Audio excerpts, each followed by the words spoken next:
Now on writing net ionic equation. So for writing net ionic equation, first we need to learn how to write total ionic equations and how to identify spectator ions, cancel them, and eventually write the net ionic equation.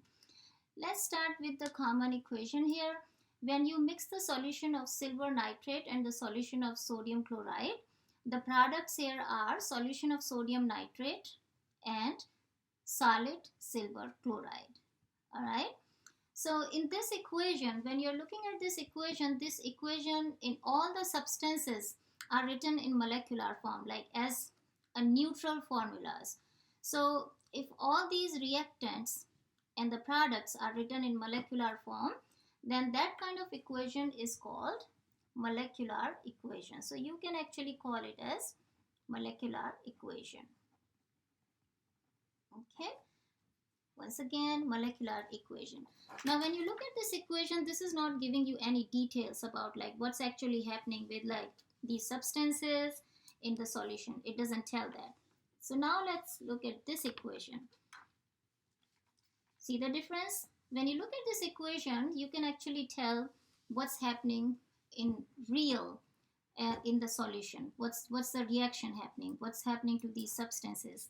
So when you look here, you can tell that all these substances in aqueous phase, meaning which are dissolved in water, everything is aqueous, dissolved as ions in solution.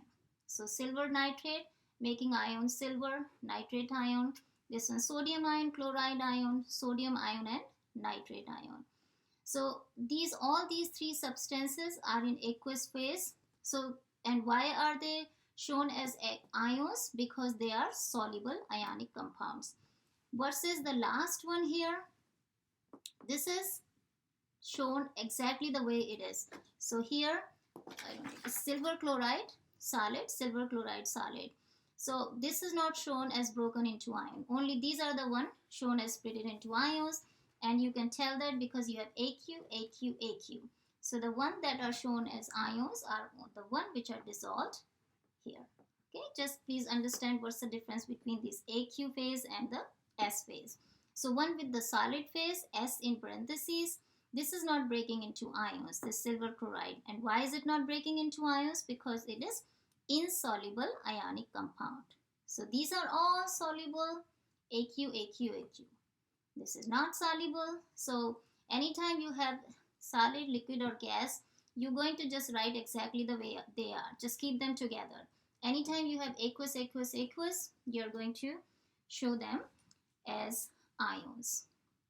Okay guys, so this equation shows the way these four substances are actually existing.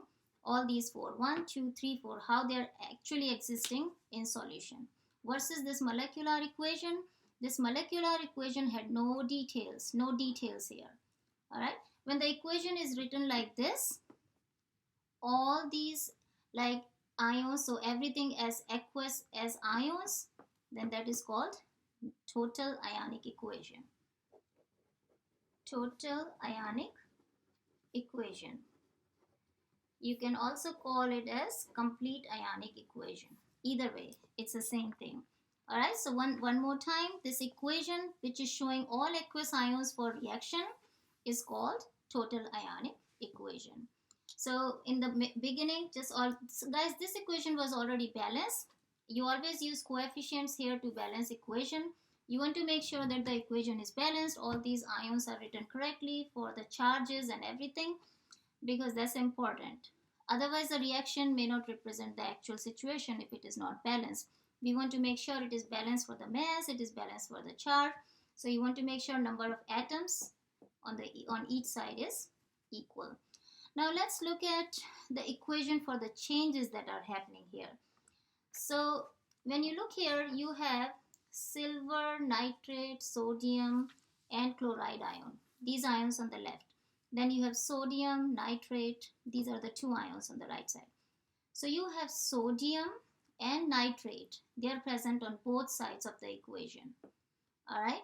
So, and these are the same ions on both sides. So they did that. What does that mean? If they're same ions, meaning they didn't change during the reaction. They are here, but they are unchanged. That is why you see them on both sides. How do I know they're unchanged or they're not reacting? because they are on the both sides of reaction. So what do I do with them? So I'm going to, for writing ionic equations, in net ionic equations, you just cancel them out. All right, they are not participating in the reaction. So let's cancel them. Nitrate, nitrate, sodium and sodium. So my nitrate ion and my sodium ion, they both are spectator ions. Okay, they are not actively participating in the reaction. So we cancel them out. So what are we left with? Now we are left with silver ion, chloride ion, and this solid, insoluble solid, which is called precipitate on the right side. Okay, silver, nitrate, and sorry, not nitrate, silver and chloride ion, chloride, and reacting to form silver chloride. Okay. Once again, silver ion, chloride ion, silver chloride. Silver ion, chloride ion, silver chloride. So I got this equation. So this was the leftover from here after cancelling out the two spectators ion from both sides. This is called net ionic equation. Okay, so what do we have in net ionic equation? We have only those substances which are reacting. So these substances that were not participating, not reacting, we removed them from equation. They were unchanged, right? And these are the only one which are finally reacting to produce the product. So the one that didn't react, those that remain unchanged are the spectator ions. Ones that are actually reacting, that are the one you show in the net ionic equation. So in this equation, silver reacted with chloride ions, you got this product, silver chloride. Solid, insoluble solid, precipitate. So net ionic equation actually is the best way to represent double replacement reactions, because first of all it is short. Look here how short it is compared to this. This is so big. All right. So you can say double replacement or double displacement is the same thing. So this is very long, and here what you have, it's very, very short compared to that. Yet it is complete. Okay, it is showing everything. It is showing the substances that are actually participating, actively participating, actually participating to react to produce products. Now you can compare these spectator ions. You can compare these spectator ions. For example, think of when you go watch a game. You are there, right? But you're not an active participant. You're simply spectating. So are you still important? You know, you're just sitting, you're watching the game. Well, you're still important, right? Of course you're important because you're still part of the process. Similarly, these spectator ions, even though they are not actively participating in the reaction, and again, how do I know they are not actively participating? Because they are shown here, they remain unchanged. Sodium, nitrate. That is how I know they are not participating, because they are still there and they didn't react with anything. That is how I know they are not participating. So, but they are still important. Are they important? Of course, they are important for the reaction. So let me show you how are they important. So this is our product, correct? How am I getting this product? I'm getting this from silver ion and chloride ion when they reacted. But what is my source of silver ion and chloride ion? Where am I getting these silver ions and chloride ions? I'm getting these silver ions from silver nitrate, right? From silver nitrate. And where am I getting these chloride ions from? I'm getting these from sodium nitrate, this one. Sodium chloride. So once again, I'm getting silver ions from silver nitrate. I'm getting chloride ions from sodium chloride. This one and this I cancelled out. So yes, they are spectator. Yes, they are not participating actively, but yet they are important. Why? Because if they were not here, these are actually the source for my products.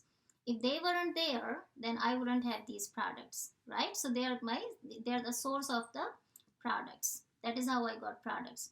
So this one, they dissociated. So here they were together, they were bonded. Here bonded, but here when they were dissolved in water in solution, they dissociated into ions. And these are the one reacted, silver and chloride ion. These, they didn't react. That is why you see them on both sides. Okay, guys. Also, the spectator ions keep the charges balanced. So just please make sure that don't think that spectator ions are not important. Spectator ions are still important. Okay? I want you to try this equation, guys, on your own. Okay, try it on your own. So how are you going to try? You're going to make sure that this equation is balanced. First you want to make sure this is balanced, and then you're going to write ions for only the aqueous. That will be your next step. You're going to leave this as it is. Just write exactly the way it is. You're not breaking into this one into ions, because you don't break solid, liquid and gaseous substances into ions. You only break aqueous substances into ions. And you want to make sure that the formula, charges, everything is correct besides balancing. Okay, and what else do you do? So once you have your total ionic equation written down, you look for the substances which are present on both sides. Everything on the both sides, those ions, if they are not participating, you cancel them out, right? And they are called the spectator ions.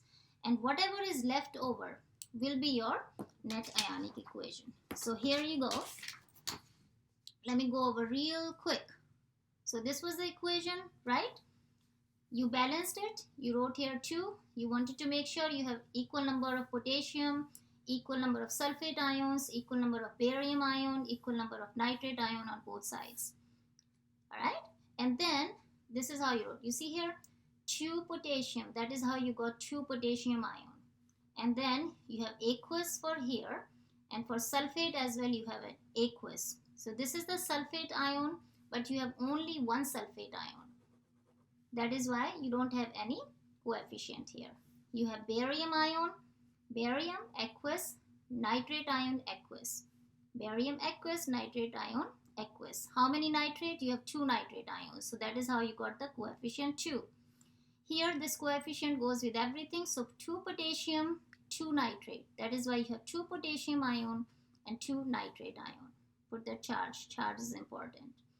Okay, barium sulfate, don't break it, right? It is insoluble solid. So these kind of reactions are the precipitation reactions. Double displacement, of course. And what is the next thing we did? Then we looked at both the sides. We want to make sure the mass and charges are balanced. Everything is balanced. And potassium, both sides. Cancel them. What else you have on both sides? Nitrate and nitrate. Cancel them. So those 2 ions, potassium ion and nitrate ion, they are present on both sides. That means they are not participating in the reaction, even though they are there. Of course, we need the spectator ions, but they remain unchanged and we cancel them out. We only keep the substances that are actually reacting. So what is actually reacting is barium and sulfate. That is how we got barium sulfate. And you always want to make sure that the charges and the mass are balanced. Okay guys, I hope the video was helpful. Just make sure you practice as much as you can. Thank you for watching.